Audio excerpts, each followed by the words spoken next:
Hey guys, we're going to get into some vector tools and we're going to talk a little bit about atmospheric perspective. Vector tools, if you remember me saying a long time ago, a lot of the tools from Illustrator are starting to appear in Photoshop and vice versa, and eventually I see them kind of melding into one program. Maybe someday that'll come true. But vector tools allow you to draw vector shapes inside of Photoshop, which is really cool because we can, again, just like any vector, we can scale them up or down and they won't lose resolution. So we don't have to worry about that. We can also color them, color these shapes, both fill and stroke, and we can do it just like an Illustrator. So I've picked a line tool. Notice that not only do we have access to fill, stroke, which are the colors, we also have access to the weight down further down the line on the options bar, which is the weight of the stroke. And I'll be changing this. Right now it's 20 pixels. I'm going to do another one that's 20 pixels wide. And now I'm going to change that weight to 15 pixels. And then I'm going to draw a new line. And let's see how that changed the weight just a bit. And then down to 10.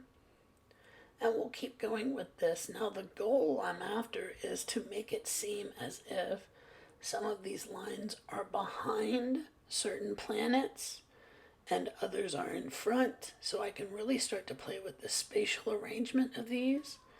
And I'll show you two ways to do that. The first way is that we can, turn off and see which lines are on which layer. Notice that every time you draw a vector shape, it gets its own layer, which is really nice, right? It's all organized. I want this line to appear as if it's behind this orange planet. So there's my orange planet, and I'm just going to take a note of that. I'm also going to select this, and I did a command select, and notice what happens when I hit layer mask.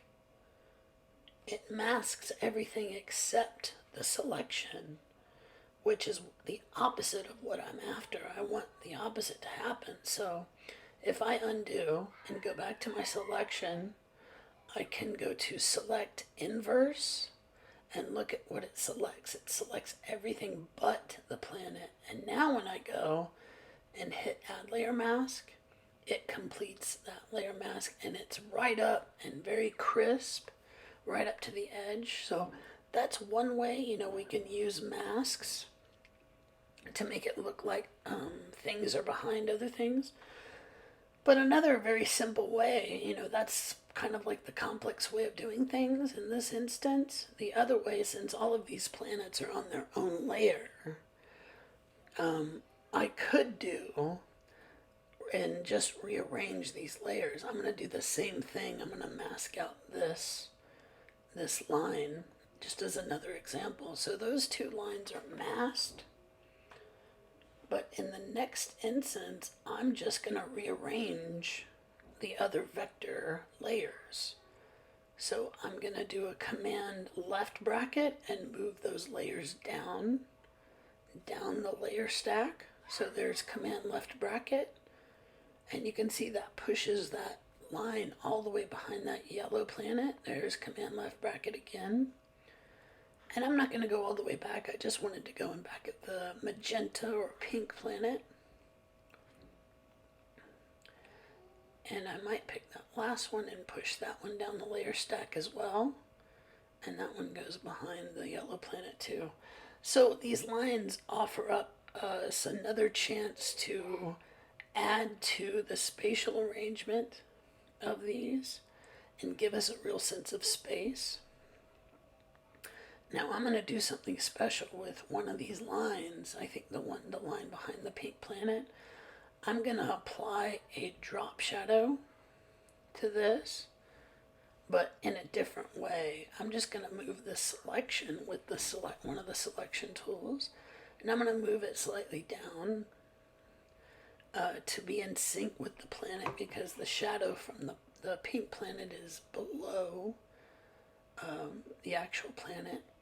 I want to make a new layer with this selection. And I'm going to fill and paint this selection in. And there it is. And so when I deselect that, it looks like a shadow that's coming from that band of yellow. Just another thing to play around with. Again, spatial arrangements and drop shadows. A really interesting way to break up your composition. So try that out. Have fun with that.